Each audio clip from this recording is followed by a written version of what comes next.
안녕하십니까, 타오입니다. 자, 오늘은 타오 채널을 이용하시는 수많은 구독자분들 그리고 제가 접하는 수많은 회원분들이 이런 해석이 나의 어떤 인생의 해결점이 되는 순간들이 많았다라고 말씀을 많이 주셔서 그래서 굉장히 많은 사연 중에 몇 개를 뽑아서 그 사연을 듣고 그것을 타오적으로 해석하는 시간을 가지도록 하겠습니다. 그래서 잘 들어보시고 좀 더 현상이 아니라 근본적인 입장에서 세상을 바라보고 관찰자 의식으로 세상을 바라보고 해결하고 조화점을 찾아가는 연습을 구체적인 시선 속에서 하면 어떨런지요. 굉장히 중요한 시간이 되지 않으세요. 그래서 오늘 타오 매니저님의 목소리가 들리면서 여러분께 질문이 나갈 겁니다. 그 질문을 보고 제가 어떠한 답을 하는지 또 들어보시고 또 공감이 되시면 좋겠고요. 또 제가 신성이 완전한 답이 아니면 또 답글을 달아주면서 같이 이야기해도 좋겠습니다. 자, 질문 주시죠, 매니저님.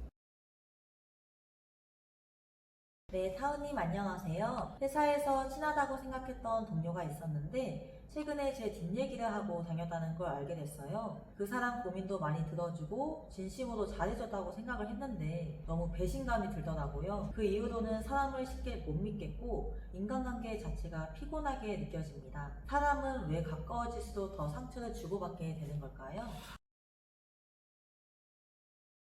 구체적인 어떤 이야기 속에 들어있지 않기 때문에 뭐라고 딱 판단 드리긴 어렵지만 지금 이 얘기 골자를 봤을 때는 내가 잘해줬다는 것, 내가 그분에게 정성을 들였다는 것이 그분이 그것을 정성으로 인지하지 않을 수도 있고요. 그리고 내가 정말 잘해줬던 그 사람이 나의 뒷얘기를 하고 다닌다. 근데 그 사건이 나한테 벌어졌던 이유가 무엇인지에 대해서 한번 생각해 볼 필요가 있어요. 나는 내가 지키고 싶은 나의 모습이 무엇이었는가? 그거부터 보셔야 됩니다. 어떤 사건과 상황이 나한테 와서 어떤 자극과 반응이 일어나는 것은 내가 정말로 소중히 여기는 것이 침해당했을 때 그러하잖아요. 영적인 성장은 무엇이냐? 내가 나라고 믿는 관념과 신념을 내려놓고 온전히 그것을 바라보는 자의 시선으로 돌아가는 거잖아요. 그럼 그 사건을 마주한 내가 마주하고 있는 관념이 무엇일까? 나는 어떠한 관념으로 그것을 필터링하고 있는가? 그럼 나는 나를 어떤 사람으로 바라보고 있는가를 봐야 돼요. 아마 우리 구독자님께서는 내가 나 자신을 신뢰 있고 정성 있고 좋은 사람이다라는 것에 대한 관념이 있을 수 있어요. 그래서 나는 내가 이렇게 대하면 상대도 당연히 그렇게 대할 거라는 어떤 거래적 합의가 있을 거예요. 근데 그 합의가 이루어지지 않거나 거래가 되지 않았을 때 그리고 내가 친절하고 사랑을 베풀었던 사람이 나 자신에 대해서 다른 의견을 얘기하는 것을 스스로 받아들이지 못할 거예요. 꼭 이 사건만 그런 게 아니라 내가 가만히 돌아다 보면 누군가의 피드백이나 내가 나를 좋은 사람이라고 스스로가 생각하고 믿고 있는데 그것이 아니라고 느껴지는 평가나 아니라고 느껴지는 마주하는 상황을 견디지 못했을 거예요. 그럼 나는 내가 무엇을 억압하고 있는가? 나는 왜 좋은 사람이기를 바라는가? 나는 왜 이런 사람이기를 주장하는가? 그럼 이런 사람을 주장하는 나의 사연과 스토리를 봐야 돼요. 그럼 지금 있는 일은 이 일 때문에 일어난 정서입니까? 아니면 내가 오랫동안 가지고 있던 정서가 건드려진 것입니까? 나는 무엇을 위해서 내 자신을 그렇게 보호하고 있는지를 분명하게 볼 필요가 있다. 그럼 나는 내 자신이 어떤 순간에 어떤 피해의식의 사건을 겪었을 거고 난 이런 사람이 돼야만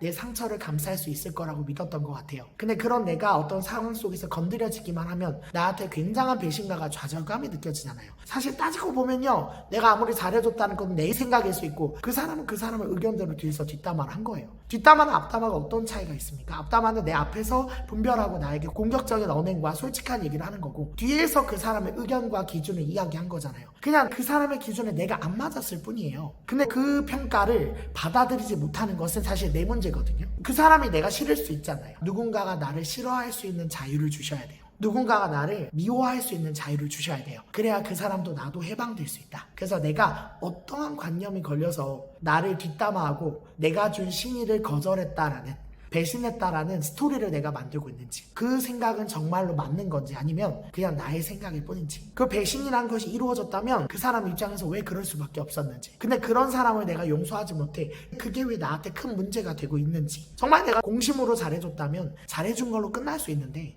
그 사람이 나를 인정해주지 않았다고 내가 왜 이렇게까지 큰 상처를 받는지 그것이 궁금해야 되지 않겠습니까? 한번 스스로 통찰해 보시기 바랍니다. 감사합니다. 두 번째 질문이시죠?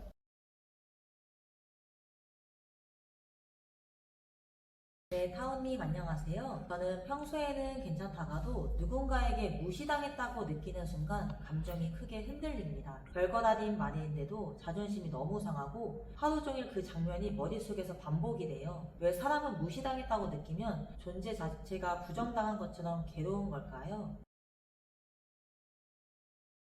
일단은 무시당할 나를 내가 만들어 놓았기 때문이라는 것을 여러분은 알 거예요. 내가 나의 어떤 부분이 건드려지고 내가 인정받지 못했을 때, 상대가 나를 무시한다고 느꼈을 때 그 감정은 지금 생긴 감정이 아니에요. 되게 오래된 감정이에요. 그럼 내가 어렸을 때 어느 순간에 내가 모멸당하고 무시당했던 그 순간을 견디지 못했던 내가 있어요. 삶은 반드시 상대성의 조건에서 움직이잖아요. 내가 좋은 사람이다라고 주장하고 싶은 사람은 내가 좋은 사람이 아닌 것을 발견하는 순간을 마주하게 돼 있어요. 그럼 내가 무시당하지 않으려고 했으면 어느 순간에 무시당하는 어떤 순간이 와요. 그럼 이 무시당했던 이 정서는 지금의 처음인가? 아니다. 굉장히 오래된 정서다. 그럼 나는 실제로 누가 누구를 무시하고 있는가? 나는 어떤 조건과 어떤 상황만 딱 되면 내가 무시당했다는 감정과 상황을 그렇게 인지하고 그렇게 믿어요. 근데 상대는 나를 무시했는지 안 무시했는지 몰라요. 그냥 그 사람은 그 사람의 기준대로 했을 뿐이거든요. 근데 내가 무시당했다라고 해석하는 누구, 그 나는 어디서부터 왔냐는 거죠. 그럼 내가 진짜로 바꿔야 될 거는 무시하는 그 기준과 평가를 가지고 있는 사람이냐, 아니면 무시당하고 있는 나를 내려놔야 되냐? 진짜 답은 어디 있어요? 무시당하고 있는 나를 내려놔야 돼요. 그럼 무엇이 무시당했냐는 거죠. 당신이 지키고 있는 것은 무엇이냐는 거죠. 무엇을 지키기에 내가 조그만 손상을 입어도 나의 모든 것을 내려놓을 만큼, 나의 모든 것을 파괴될 만큼 그렇게 중요한 내가 있냐고요.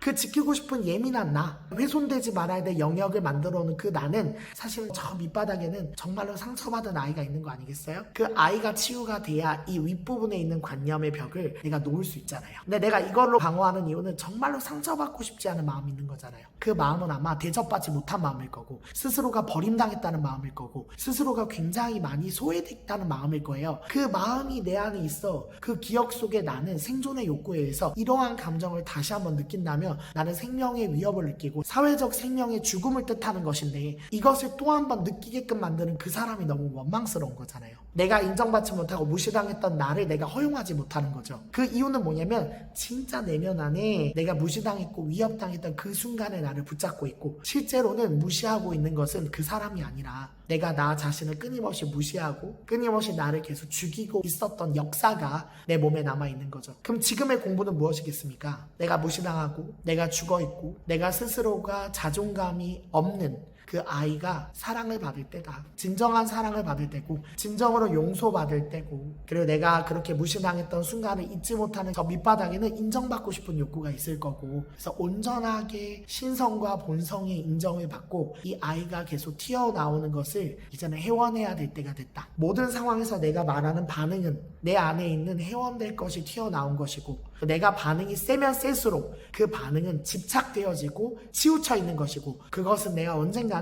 이 마음을 내가 용서하고 사랑하는 순간을 맞이하기 위해서 이 마음이 계속 튀어나오는 거예요. 나는 내가 무시당할 것이 무엇인가? 사실은 그 어떤 누구도 나를 무시할 수는 없잖아요. 원래 우리의 존재는 무한한 가치 속에 있고 우리의 존재는 훼손될 수 없는 가치잖아요. 근데 내가 무시당했다고 믿는 그 이유는 가에 내가 늘 무시당하고 부족한 나를 붙잡고 있기 때문에 그것이 튀어나오는 순간을 내가 스스로 견디지 못하는 거잖아요. 그 느낌과 감정을 견디지 못해서 상대 탓을 하고 있는 거죠. 그 상대는 그것의 포인트, 그 피아노 건반을 눌렀을 뿐이다. 근데 피아노 건반을 누른 사람이 탓이다. 피아노 건반을 누른 사람이 잘못했다. 그것은 겉표면의 이유고, 이 문제를 해결하기 위해서는 피아노 건반과 이어져 있는 그 선은 어디서부터 시작되냐? 그 선을 내가 스스로 고치고 치유해야만 이 문제가 해결된다. 현상적인 해결이 아니라 저 무의식에 짓눌려 있는 나의 욕망과 감정을 보시고 그 속에 있는 무시당하고 허약하고 약하고 비참해져 있는 나가 이제는 회원될 때가 됐다. 어떤 상황이 부딪혀서 내가 튀어나왔다? 그 말은 내가 용서해야 되고 회원해야 돼. 내가 튀어나온 것이다. 그때는 정말 시선을 외부에 두는 게 아니라